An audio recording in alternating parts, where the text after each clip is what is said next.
A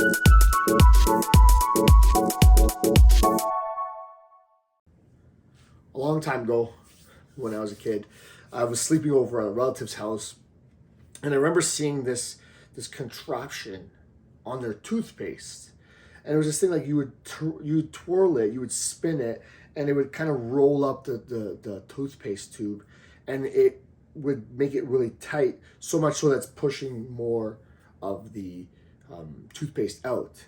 And the whole concept, the whole purpose of this tool was to get more out of the toothpaste. And it was like they didn't want to waste. And it came from a generation that was a real problem. So there's no harm in that. But I think there's a metaphor in this. I think when it comes to your plan, let's say, and you're doing well, you're moving in the right direction, there's no need to throw out that tube of toothpaste and grab a new tube of toothpaste unless you finished it. And if we look at this example, unless you've taken every little drop out of it, not because you need to save money or something like that, but like not to be wasteful. And if it's working, why change it?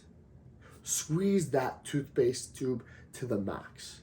If the plan that you're on is working, there's no real reason to make any changes. If the feedback comes back positive in the direction you want it to go, and you continue to do the inputs, and you're continuing to see some change, some progress, then why does it matter if you're doing this for 1 month or 5 months or a year?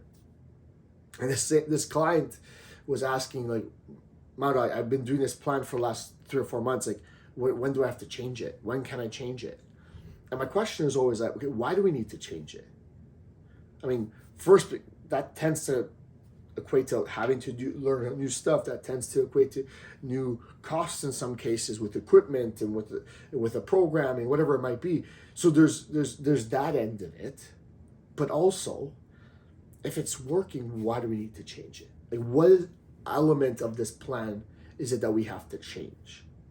Is it because you're getting a little bit bored mentally?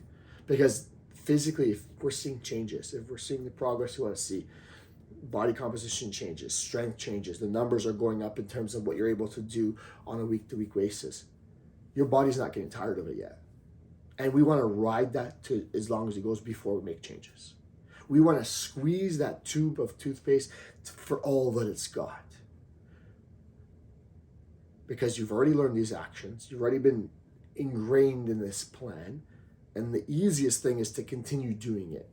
The harder thing, and maybe the more exciting thing at the same time, is to learn something new, employ new things, and try to have to get used to it again. And you'll probably get a little bit more out of squeezing that toothpaste tube a little bit more than trying to get a brand new one. So remember, get the most out of your plan, get the most. And if you're seeing results, there's no real need to change. Squeeze that toothpaste tube for all that it's got.